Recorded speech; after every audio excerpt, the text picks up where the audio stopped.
Hello everyone, महालेज academy मध्ये मी तुम्हा सर्वांचं स्वागत करतो। पुढील सेमिस्टर मध्ये फर्स्ट इयर सर्व ब्रांचेस साठी कॉमन असलेला जो सब्जेक्ट आहे अप्लाइड मॅथमॅटिक्स 1 हा भरपूर मुलांचा बॅकलॉग सब्जेक्ट राहिल्यामुळे भरपूर विद्यार्थी चिंतेमध्ये आहेत। 1 एप्रिल पासून या मॅथमॅटिक्स 1 साठी एक बॅकलॉग बॅच घेऊन येत आहे, एक क्रॅश कोर्स घेऊन येत आहे।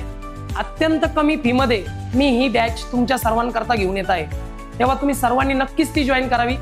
या बॅचची वैशिष्ट्य म्हणजे अशी की यामध्ये मी जे काही प्रॉब्लेम्स घेणार आहे ते सर्व प्रॉब्लेम्स मोस्ट ऑफ ऑल महत्त्वाचे असणार आहेत, की ज्या प्रॉब्लेम मधूनच एक्झामला क्वेश्चन येतील, जे तुम्ही कमीत कमी 60 मार्कचा पेपर लिहू शकाल अशा पद्धतीने या सगळ्या क्रॅश कोर्सचा पॅटर्न असणार आहे। तेव्हा सर्वांनी या क्रॅश कोर्स मध्ये नक्कीच जॉइन करावं। दुसरं फीचर म्हणजे असं तुम्ही ऑनलाइन लेक्चर करू शकता, रेकॉर्डेड लेक्चर करू शकता किंवा ऑफलाइन लेक्चर करू शकता। तुम्ही कोणत्याही पद्धतीने या रेकॉर्डिंग पाहू शकता। त्यासाठी तुम्हाला माझा कॉन्टॅक्ट नंबर मी प्रोव्हाइड केलेलाच आहे, नक्कीच कॉन्टॅक्ट करावा आणि क्रॅश कोर्स जॉइन करावा। Thank you so much.